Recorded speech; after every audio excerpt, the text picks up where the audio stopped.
Salut à tous, on se retrouve aujourd'hui pour une nouvelle vidéo. Comme beaucoup m'ont demandé, on va vous présenter le E30. Donc tout ce qui a été fait, tout ce qui est prévu. Je vais vous montrer un petit peu les pièces qui sont dessus et puis voilà. Donc déjà, donc c'est un E30, phase 1. Je pense que ça se voit, mais bon c'est jamais. Donc dessus, je suis venu mettre un kit M3 momentané. Parce que c'est pas le kit que je veux, on en voit beaucoup trop partout. D'où le fait qu'on l'ait modifié à l'arrière. Donc on l'a élargi un petit peu. Il y a une petite aération ici. Histoire d'être aérodynamique. Non, je rigole. Après, niveau extérieur, il y a l'aileron, la tarte. Histoire on l'a mis depuis qu'on a mis le nouveau moteur. Histoire de gagner un peu en motricité parce que c'était vraiment pas ça. Ça pousse fort, très fort. Donc ça, et après il y a les petits... Le tuning, hein, comme on dit, qui est toujours là. Donc petite lame de pare-choc, de bas de caisse. Ce genre de magnifiques jantes. Là franchement elles sont très très rares. Si vous arrivez à en trouver, gardez parce qu'elles valent de l'argent. Donc voilà les petits canards, la petite lame, histoire de donner un petit peu d'agressivité à la voiture. Donc voilà, bon il y a encore comme certains vont le remarquer, il y a toujours les traces de Mérignac, hein. On n'a toujours pas eu le temps de la nettoyer. C'est pas grave, ça fait son charme. Je suis pas reparti avec un trophée, mais je suis reparti avec de la terre au moins. Ensuite, niveau châssis. Balai d'origine. Amortisseur d'origine, ressort coupé, tige coupée ressoudée. Sinon, non, plus sérieusement, on est en amortisseur tas technique. J'étais en amortisseur tas technique jusqu'au jour où j'en ai plié un sur un vibreur. On est passé en HSD de chez SCP Shop. HSD en tarage course, donc avec un tarage ressort plus ferme. Train arrière, il a été modifié pour pouvoir régler le carrossage, parce que à savoir le carrossage n'est pas réglable sur ces voitures d'origine. Donc on l'a modifié pour pouvoir le régler. Donc elle est en train avant et arrière de 36. Donc train arrière compact à 10, qui est train avant de 36 normal, basique, c'est tous les mêmes. Au niveau du train avant, comme vous l'avez déjà vu dans une vidéo, on a monté le train avant grand angle. Donc d'où les jantes vraiment horribles qu'il y a dessus.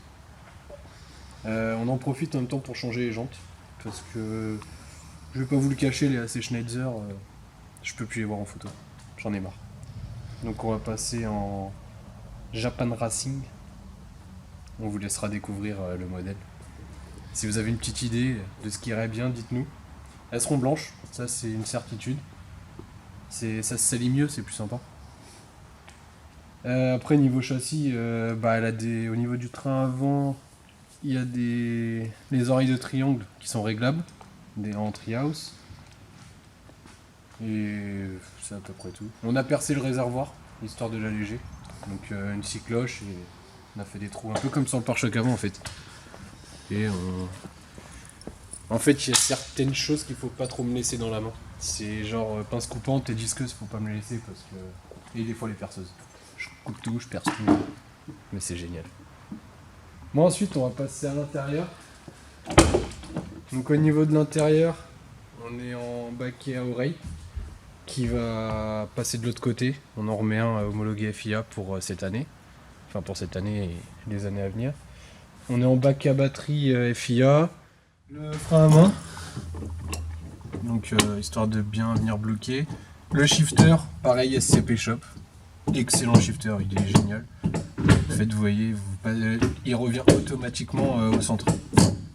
Et quand vous venez le pousser, il revient automatiquement. Donc ça veut dire que les ratages de vitesse sont bien plus compliqués à faire. Donc là vous êtes en 2, moi je sais que je pars en 2, juste à pousser 3, 4. Voilà. C'est beaucoup plus simple, je me suis un peu foiré. Je reviens de vacances donc vous voyez, vous avez juste à pousser 3, 4 et il n'y a plus qu'à gérer avec cette pédale là. Après petit volant tulipé, un petit peu personnalisé depuis quelques années. Les manos, donc on a ici pression d'huile, Là, c'est la température d'eau, température d'huile, non, température d'eau, température d'huile, pression de turbo et l'essence. On a le ventilo juste là, voilà, coupe-circuit. La tablette qui nous sert de compteur. On a enlevé le compteur, on a mis la tablette. Parce qu'avec le nouveau moteur et le nouveau boîtier, on a toutes les données en fait qui viennent là-dessus. Donc les manos en fait, si vous voulez, en gros ils sont juste là pour au cas où, parce que bon, la batterie ça s'use vite, etc. Au cas où la batterie elle tombe en panne, j'ai les manos les plus importants qui sont là. Bon, j'ai pas la FR, j'ai pas les EGT, mais je fais avec. En général, si ça me lâche, c'est au début d'un run ou quoi que ce soit, et on la remet tout de suite à charger. Donc ça passe en Bluetooth. Et vous avez le petit câble juste là, enfin le petit boîtier ici, qui permet d'envoyer les données du boîtier jusqu'à la tablette en Bluetooth. Après, les harnais, voilà, le basique, l'extincteur, qui lui va partir pour un homologué. Celui-là ne l'était pas et pour le championnat on est obligé. Donc voilà, là ce qui va être changé au niveau de l'intérieur, pour l'instant ça va être harnais conducteur, siège conducteur et l'extincteur. Pour l'instant c'est ce qui va vraiment changer. Au cours de l'année, on pense acheter l'arceau et le faire l'hiver prochain. Donc arceau homologué FIA. Donc une cage en fait. On va couper la voiture, mettre la cage et ressouder. Enfin non, c'est pas exactement comme ça que ça se passe, mais dans les grandes lignes, voilà, on va venir y mettre une cage. Parce que bon, la sécurité c'est quand même très important et il faut pas rigoler avec ça. C'est à peu près tout pour l'habitacle. Donc vous voyez, c'est très très simple. Qu'est-ce que vous en pensez si on vous fait écouter le bruit de la bête? Allez, c'est parti.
Sur les harnais violets. Voilà. C'est le cadeau du Père Noël. Il a été très gentil cette année. Il m'a ramené ça. Harnais violet. Extincteur homologué FIA. C'est un extincteur basique avec son support. Donc voilà, on a tout ça installé. Le baquet il n'est pas encore arrivé, il y a du délai. Donc on l'aura pour le championnat, ça c'est sûr, j'espère. S'il n'y a pas d'autres grèves encore. Et puis voilà, on va passer à la présentation du moteur. Donc là on est en système d'attache rapide. C'est vachement plus simple pour sortir le capot. Tac. Donc voilà la beauté. Donc M5, c'est un 325, M50B25 non Vanos. Ce qui a été fait sur le moteur, il y a tout a été refait en fait. Le moteur, j'ai tout refait à neuf, donc il avait 0 km avant que je fasse Bordeaux. Donc voilà, après il y a tout ce qui est nécessaire pour le montage turbo. Oh, ça grince, c'est génial. Vous voyez la rigidité de la caisse, hein. C'est l'aile qui bouge. Donc voilà quoi. Alors on est donc comme je vous ai dit en M50B25, bielle forgée. Donc au niveau des pièces, on est en collecteur fait sur mesure par 666 fabrication. Turbo c'est un chinois, c'est du Max Speeding Roads. Qui tient très bien pour l'instant. J'avais pas sorti beaucoup, j'ai dû faire 2 sorties. Mais bon, il tient pour l'instant. Je croise les doigts, je touche du bois. Et on va voir ce que ça donne. Le jour où ça cassera, on passera en marque plus reconnue. Mais vu le budget qu'il y a eu dans le moteur, je pouvais pas me le permettre. Au niveau de la Westgate, c'est une Westgate Tial. Dumbvalve HKS. On est venu y mettre un radiateur d'huile histoire de rafraîchir un peu tout ça. Radiateur Mishimoto. Après, échangeur, c'est un échangeur que j'avais déjà de mes anciennes voitures. Et après, voilà, niveau moteur, c'est à peu près tout. Bon, il y a toujours la petite couche de paillettes. Il faut. Donc là, on est parti sur un violet que je ne pourrais pas vous dire d'où ça vient parce que j'ai fait mon micmac un peu à la James Bond. J'ai pris les pots qui me plaisaient, j'ai fait mon mélange, ça m'a plu et je l'ai appliqué. Au niveau du compartiment moteur, je suis parti sur un noir basique. Un noir basique. Et dans mon vernis, j'ai blindé de paillettes. D'où cet effet un peu violacé. Bon, c'est un petit peu sale, mais bon. Je sais pas si ça se voit. Voilà. Après, niveau du moteur, c'est à peu près tout. Là, vous avez l'autre coupe-circuit extérieur, obligatoire. Donc, voilà. Après, bien sûr, on est aidé. On est aidé un minimum. Donc, il y a la carrosserie Petit Carreau déjà qui participe énormément. On a FJ Motorsport qui nous a beaucoup aidé pour le moteur. Donc, situé en Suisse. C'est un mécanicien très doué. Il sait faire vraiment des miracles. Au niveau des pneus, on est en Zeknova. Donc certains ont déjà entendu parler, d'autres peut-être pas. Ils font du semi-slick dans un peu toutes les tailles. Donc ils ont deux gammes de pneus. Ils ont les Super Sport. C'est ceux-là, je sais pas si vous allez réussir à voir le dessin.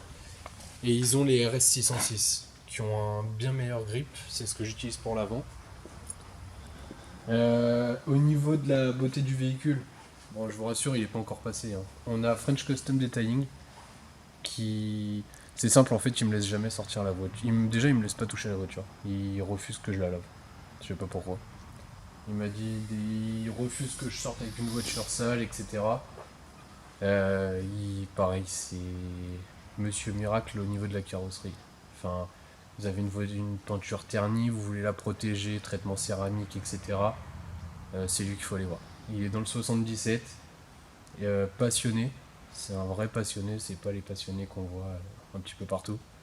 Un vrai passionné qui va prendre soin de votre voiture comme c'est très rare qu'on voit.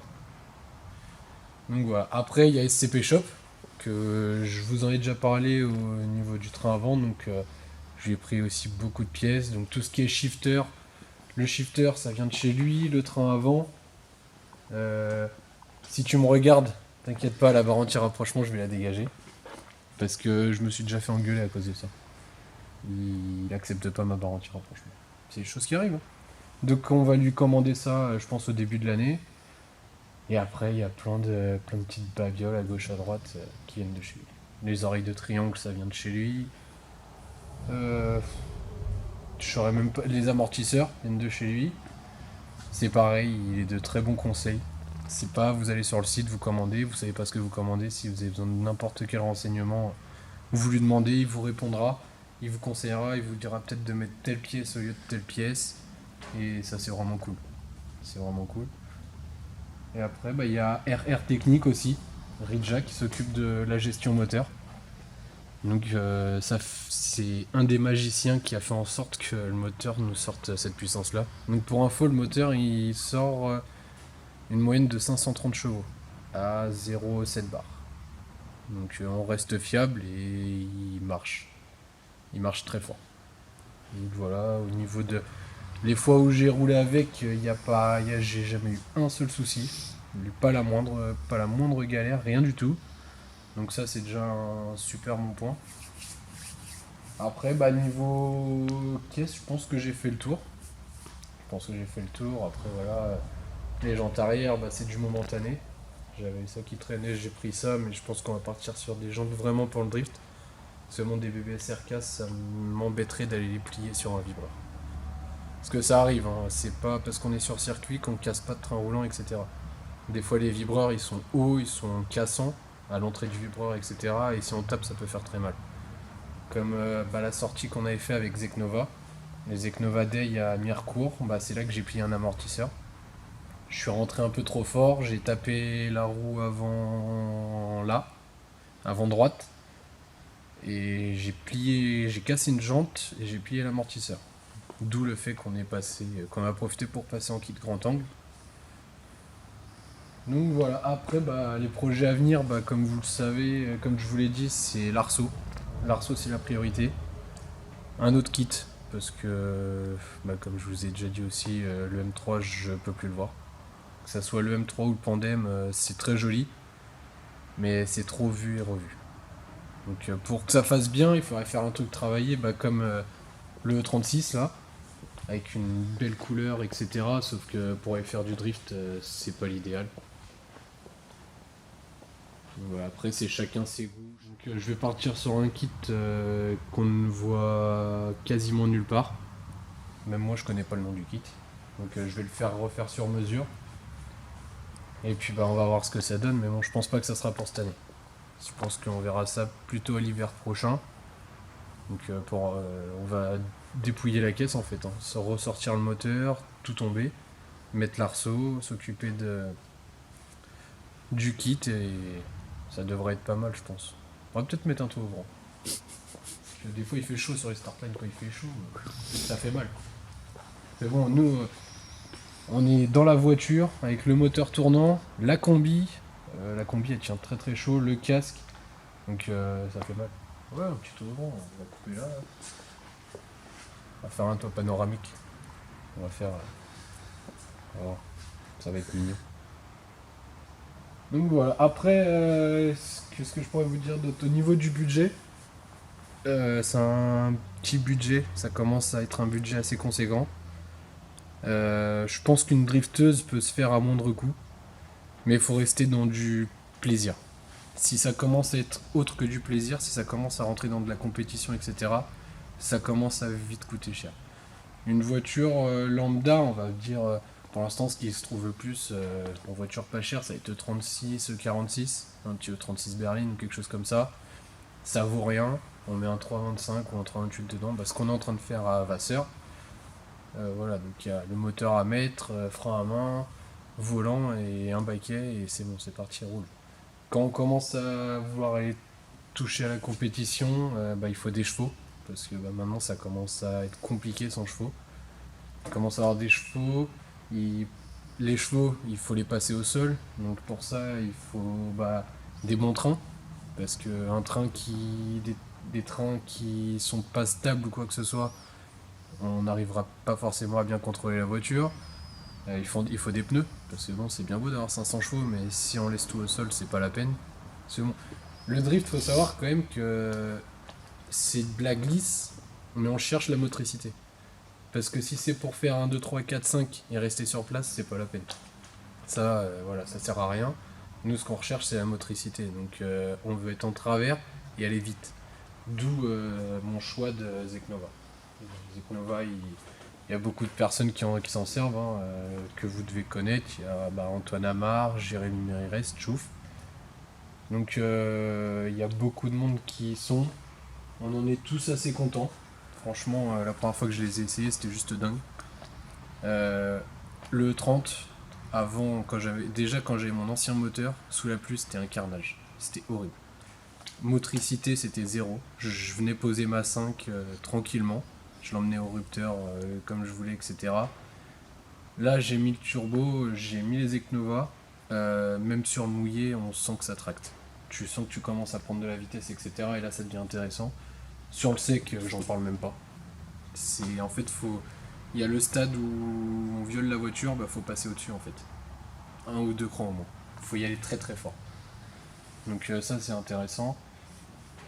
Et puis après, il y a toujours la petite touch tuning, ça c'est la base, c'est basique. Donc voilà, après là pour une caisse comme ça, enfin cette caisse là du moins, je pense qu'il faut compter dans les entre 10 et 20 000.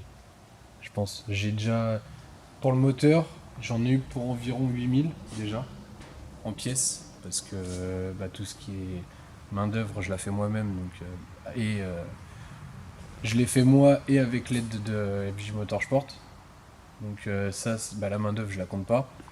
Mais rien qu'au niveau des pièces, ouais, c'est un budget déjà à 8000 et après, faut compter les amortisseurs. Les amortisseurs, c'est pareil, c'est 1000 euros.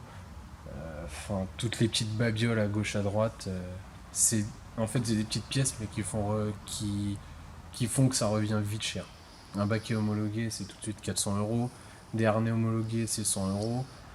Un arceau cage, c'est pareil, c'est 1200 euros. Juste l'arceau si vous le posez vous-même.